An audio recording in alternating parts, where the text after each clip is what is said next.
भाग 3। आहान को जैसे जैसे वो दुपट्टा याद आ रहा था वैसे वैसे उसके चेहरे पर परेशानी बढ़ती जा रही थी। उसने एक लंबी सांस ली और बोला, तुम वो नहीं हो। कहाँ हो तुम? उसने अपना ब्लेजर निकालकर टाई लूज की और लंबी सांसें लेने लगा। इशिका और रिचा ने डिनर किया। डिनर करने के बाद रिचा मुस्कुराते हुए बोली, अब बता, कल की पार्टी के लिए कैसी डेकोरेशन होगी? इशिका मुस्कुराई और चहकते हुए बोली, अरे जाना, तू देख तो इशिका कपूर क्या क्या करती है। रिचा ने आईब्रो चढ़ाते हुए इशिका को घूरा। वो समझ गई इशिका सब सोच चुकी थी। यार ईशु बता ना, रिचा उसकी ओर देखकर गिड़गिड़ाते हुए बोली। इशिका मुस्कुराते हुए कमरे में टहलते हुए बोलने लगी, देख, एनिवर्सरी है, मतलब बात प्यार की हुई तो रेड थीम होगी।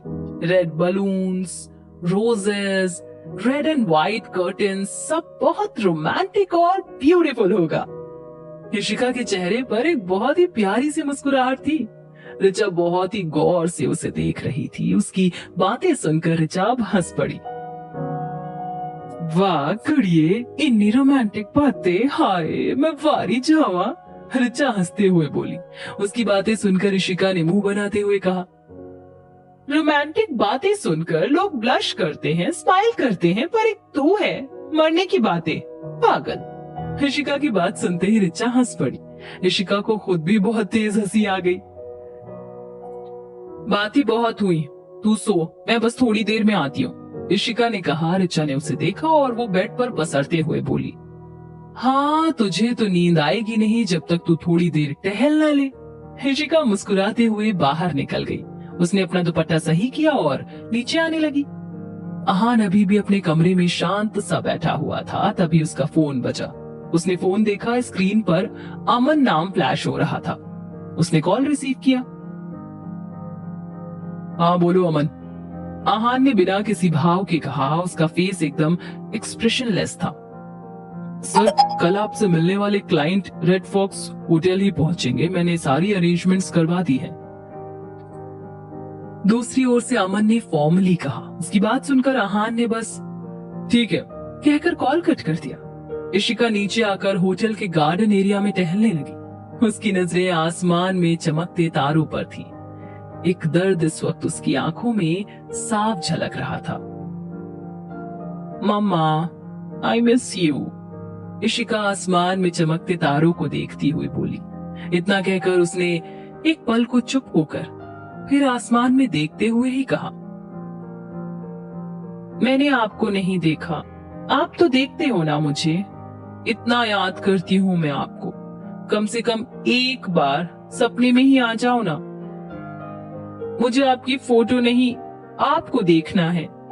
इशिका टहलते हुए बोल रही थी, पर फिर वो रुककर एक बेंच पर बैठ गई। हल्की हल्की हवाएं चल रही थीं जो इशिका के चेहरे को छू रही थी। उसने अपनी आंखें मूंद ली। हवाओं के कारण उसके बाल उड़ रहे थे और उसका दुपट्टा भी हवा में लहरा रहा था। आहान की नजर वहीं दूर खड़े कमरे की खिड़की से जब उस पर पड़ी, वो एकटक उसकी ओर देखने लगा। हालांकि इशिका का चेहरा उसे नहीं दिख रहा था, पर उसका दुपट्टा देखकर वो समझ गया ये वही लड़की थी जो उसे उस वक्त मिली थी। आहान के चेहरे पर अभी भी कोई एक्सप्रेशंस नहीं थे। वो बिना किसी भाव के उसे देखता रहा। इशिका भी यूं ही बैठी रही। उसने कुछ मिनट बाद अपनी आंखें खोली। वो अपने चेहरे पर आए बालों को हटाने लगी। आहान उसे ही देख रहा था। उसकी नजरें इशिका के बाएं हाथ में पहने ब्रेसलेट पर ठहर गई। उसने स्टार्स लगे हुए थे जो नीचे लटक रहे थे। आहान एकटक वही देख रहा था। ये देखकर उसके एक्सप्रेशनलेस फेस पर एक छोटी सी स्माइल आ गई जो उसने खुद भी नोटिस नहीं की। इशिका ने अपने बालों को ठीक करते हुए सारे बाल समेटकर जूड़ा बना लिया। आहान अभी भी उसे देखता रहा। उसके फेस पर अभी भी वो स्माइल थी जो उसने खुद नोटिस नहीं की। बस उसे इशिका का चेहरा क्लियर नहीं दिख रहा था। इशिका कुछ देर तक बैठी रही। वो तारों को निहार रही थी। जब उसका जन्म हुआ उसके कुछ दिनों बाद ही उसकी माँ की मौत हो गई। इशिका को उसके पापा ने पाला था। वो हमेशा से इन तारों में ही अपनी माँ को देखती आई थी। आहान की नजरें भी अब तारों पर जा ठहरी। वो एकदम उन्हें देखने लगा। इशिका कुछ देर बाद उठकर चली गई। आहान ने कुछ देर बाद जैसे ही उस बेंच को देखा, वहां कोई नहीं था। उसने नजरें इधर उधर दौड़ाई पर वहां उसे कोई नजर नहीं आया। इशिका वापस अपने रूम में आई। ऋचा सो चुकी थी तो वो भी आकर लेट गई। आहान ना चाहते हुए बार बार उस लड़की के बारे में ही सोच रहा था जिसकी शक्ल तक उसने नहीं देखी। उसने अपना सर झटक लिया और एक लंबी सांस लेते हुए बोला, वो नहीं है, कोई और है। पर फिर आहान एक पल रुककर बोला, कौन थी वो लड़की? क्यों इस तरह से देख रहा हूं उसे? आहान का दिमाग अब उलझता जा रहा था। उसने अपनी शर्ट के बटन खोले और शर्ट उतार कर बेड पर आकर सो गया। अगली सुबह खिड़की से आती सूरज की किरणें चेहरे पर पड़ने से ऋचा की आंख खुली। वो बासी लेते हुए बैठ गई।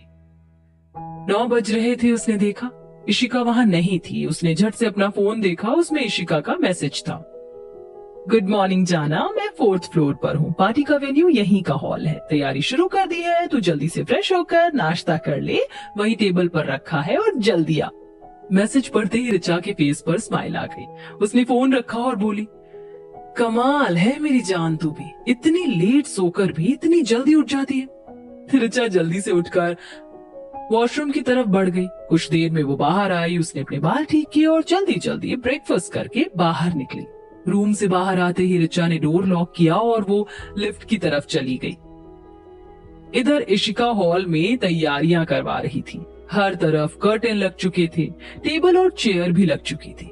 उन पर वो गुलाब की पंखुड़ियों से डेकोरेशन कर रही थी। उसके चेहरे पर एक प्यारी सी मुस्कुराहट थी। तभी ऋचा वहां आई। वहां की तैयारियां देखते ही उसके चेहरे पर भी मुस्कान आ गई। वो चहकते हुए बोली, वाओ ईशु, कितना ब्यूटीफुल है सब। इशिका ने उसे देखा और मुस्कुरा दी। फिर वो दोनों की तैयारियों में लग गई। आहान की मीटिंग थी। उसने अमन से बात की तो अमन ने बताया उसने मीटिंग के लिए 5th फ्लोर बुक किया था और सारी तैयारियां वहीं थी। आहान ने कुछ नहीं कहा, वो बस रेडी होने लगा। कुछ देर बाद वो 5th फ्लोर पर आया तो उसने देखा क्लाइंट्स आ चुके थे। तो वो उनके पास आया तो वहां बैठे दोनों आदमियों ने उसे ग्रीट किया, गुड मॉर्निंग मिस्टर मेहरा। आहान ने उनकी तरफ देखा और फॉर्मली बोला, गुड मॉर्निंग। वो बैठा और वो लोग बात करने लगे। कुछ देर बाद आहान बोला, ओके, मैं चंडीगढ़ में अपना होटल बनवाने के लिए रेडी हूँ, हमारी कंपनी सारा काम देख लेगी। उनमें से एक आदमी मुस्कुराते हुए बोला, थैंक यू, आपकी कंपनी इंडिया की बेस्ट कंस्ट्रक्शन कंपनी है, इसलिए हम एक्स्ट्रा पैसे देने के लिए भी रेडी हैं। ये सुनते ही आहान की दोनों आईब्रोज जुड़ गई। उसका फेस अब भी एक्सप्रेशनलेस था। उसने वैसे ब्लैंक एक्सप्रेशन के साथ कहा, let me tell you one thing. Aahan ने अपने दोनों हाथ टेबल पर रखकर जोड़ते हुए उन दोनों की तरफ देखा और बिना किसी एक्सप्रेशन के अपनी बात जारी की, एक्स्ट्रा मनी आप नहीं दे रहे, बेस्ट चीजें चाहिए आपको तो पे भी आपको करना होगा। सिर्फ मेहरा कंस्ट्रक्शन के नाम से आपका ये होटल उतना फेमस हो जाएगा जितना आप भी नहीं है। उसकी बात सुनकर वो दोनों आदमी स्पीचलेस हो गए। उनके पास बोलने के लिए कुछ नहीं था। आहान ने आईब्रो उठाकर उनको देखा और पूछा, डील फाइनल करनी है या मैं डील कैंसिल करूं? Of course mister Mehra, deal final है। पहले आदमी के कुछ कहने से पहले ही वो दूसरा आदमी बोला। आहान उठा और बोला, कॉन्ग्रेचुलेशंस। इतना कहकर आहान वहां से चला गया। वो वापस अपने रूम में आया। उसने किसी को कॉल किया, अमन, मिस्टर मेहरा को न्यूज दे देना कि डील फाइनल हो गई और तुमने प्लॉट देखा है ना? ओके, मैं कल करता हूँ। मेरी पुणे की कल रात की टिकट्स कंफर्म करवाओ। आहान ने बात करके फोन वापस रख दिया। फोन रखते ही आहान की नजर फिर गार्डन में लगे उस बेंच पर चली गई जहां कल इशिका बैठी हुई थी। वो एक बार फिर उसके बारे में सोचने लगा, कौन थी वो लड़की? एक बार फिर आहान के मन में यही सवाल आ गया, आखिर आहान बार बार इशिका के बारे में क्यों सोच रहा था? जानने के लिए सुनिए रब की मर्जी।